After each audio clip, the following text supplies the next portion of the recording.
The spearheading institution and organization of this event is no other than the United Information Center.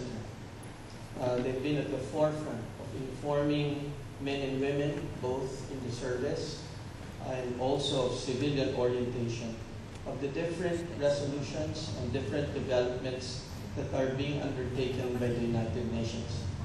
For our first speaker, we have no less than the National Information Officer of the United Nations Information Center in Manila. Prior to this appointment, our speaker had managed the communications programs of several non-government organizations in the Philippines. She had also worked as a campaign strategist for NGOs involved in policy reforms, such as the agrarian and asset reform, participatory development planning and implementation, human rights promotion, and gender mainstreaming. She had been a consultant in communications for development programs of international development agencies such as FAO, IFAD, and Ford Foundation. Ladies and gentlemen, please welcome the National Information Officer, Teresa Lebuca.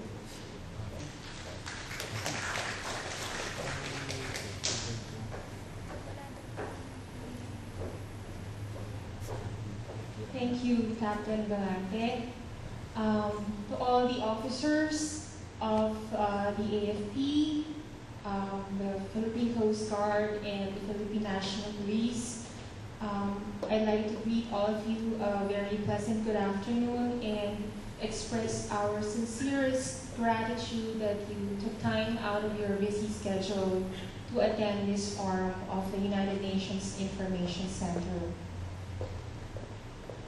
Actually, this event should have been the observance of the UN of the Day for the Elimination of Violence Against Women. That was yesterday, November 25. But the United Nations Secretary General has deemed fit to declare 16 days of activism. So he has extended the period to promote this campaign to eliminate violence against women. So that's November 25 to December 10. Now, before I formally start my presentation, I'd like to just start with a story. This story was told by Robert Mueller, the director of the FBI.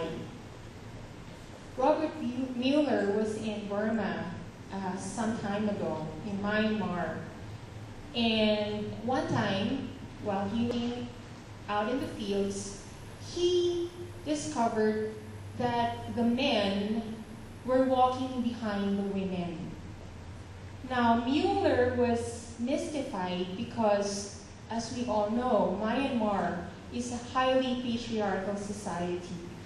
So he walked up to one of the men and asked him, "Why are you walking behind the woman that you were with?" And Mueller said, "Well, it's because there are too many unexploded mines left in the field." So the women were being used as human shields. Better that the women get it than the men. So I'm telling you this story because it illustrates for all of us the kind of violence that women experience in conflict and even in the aftermath of conflict. The other kind of violence, of course, is sexual violence.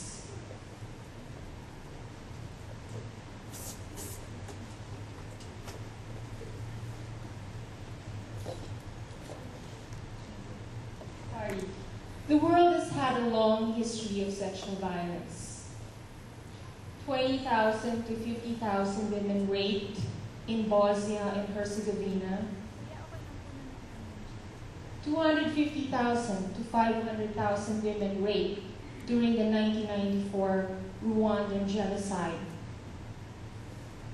50,000 to 64,000 internally displaced women attacked sexually by combatants. Of course, there was a 1999 mass rape of women in East Timor during the pro-independence vote, when pro-Indonesian militia vented their fury on the women before escaping to West Timor. And of course, the more recent, at least 8,000 women raped in eastern DRC in 2009 alone, and every single day at least 40 women are being raped today. Violence against women has reached epidemic proportions. Actually, it has come to a point where, according to Major General Patrick Kammert of the United Nations Force in the Eastern DRC, it is now more dangerous to be a woman than to be a soldier in modern conflict. Civilians are targeted by groups' terror as a tactic of war.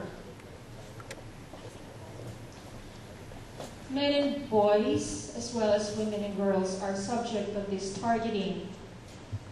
But women, much more than men, suffer gender-based violence. Their bodies become a battleground over which opposing forces struggle. Women are raped to humiliate the men that they are related to, who are also sometimes forced to watch the assault.